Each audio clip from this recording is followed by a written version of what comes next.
कहानी शुरू होती है गांधीनगर नाम के एक छोटे लेकिन खूबसूरत गांव से। यहाँ रहते थे तीन जिगरी दोस्त, राइस्टार, अज्जू भाई और ज्ञान भाई। ज्ञान भाई का गांव में एक छोटा सा ढाबा था जहाँ बड़े दिल से लोगों को खाना परोसा करते थे। राइस्टार चलाता था एक चटपटे मोमोज की ठेली और अज्जू भाई काम करता था पास की सोने की खदान में। तीनों की दोस्ती बहुत गहरी थी। एक शाम को तीनों दोस्त ज्ञान भाई के ढाबे पर बैठे थे। चाय की चुस्की लेते हुए अज्जू भाई बोला, तुम लोगों को पता है हमारे गांव के पीछे जो घना जंगल है, कहते हैं वहाँ जो जाता है वो कभी वापस नहीं आता। ज्ञान भाई घबरा गया। हाँ, मैंने भी सुना है वहाँ कोई आत्मा रहती है। राइस्टार बोला, तू तो बहुत डरपोक है, चलो आज रात उस जंगल में चलते हैं। मैं हूँ ना। ज्ञान भाई ने मना किया, पर राइस्टार और अज्जू भाई के जोश में वो भी मान गया। रात के अंधेरे में हाथ में डंडे लिए तीनों जंगल की ओर निकल पड़े। जैसे ही वो अंदर पहुँचे, एक गूंजती हुई आवाज सुनाई दी, थुंग थुंग थुंग थुंग थुंग थुंग थुंग थुंग थुंग सहूर।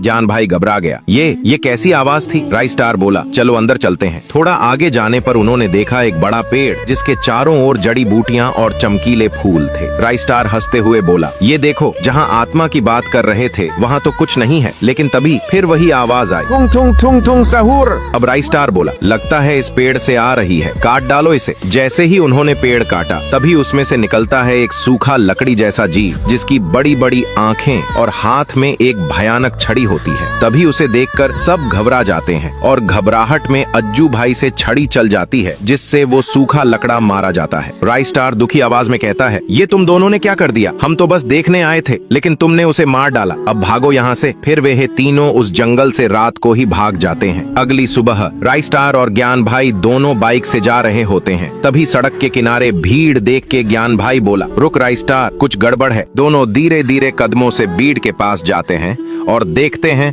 अज्जू भाई की लाश पड़ी थी और पास में वही लकड़ियों का बंडल। अगले दिन दोनों राइस्टार के घर पे बैठ के उस बात पे चर्चा कर रहे होते हैं। ज्ञान भाई बोला, तुझे क्या लगता है अज्जू का एक्सीडेंट हुआ होगा? राइस्टार बोला, ना, वो इतनी फास्ट राइडिंग करता ही नहीं था। तू ज्ञान भाई बोला कि कहीं जंगल वाले सूखे लकड़े का काम तो नहीं है ना ये? राइस्टार बोला, ना, तू ज्यादा मत सोच। चल ठीक है, तू घर जा, अभी बहुत रात हो गई है। ज्ञान भाई बाइक से निकला। रास्ता सुनसान था। अचानक धुआं सा उठा और सामने एक सूखा पेड़ आ गया। ज्ञान भाई बाइक से उतरा और जैसे ही पेड़ के पास पहुंचा, वो गायब हो गया। पीछे से फिर वही आवाज आई, थुंग थुंग थुंग थुंग सहूर। जब ज्ञान भाई मुड़ा, सामने वही सूखा लकड़ा था। ज्ञान भाई कांपते हुए बोला, तू तो जंगल में मर गया था। प्राणी बोला, बदला। और अगली आवाज सिर्फ ज्ञान भाई की चीख थी।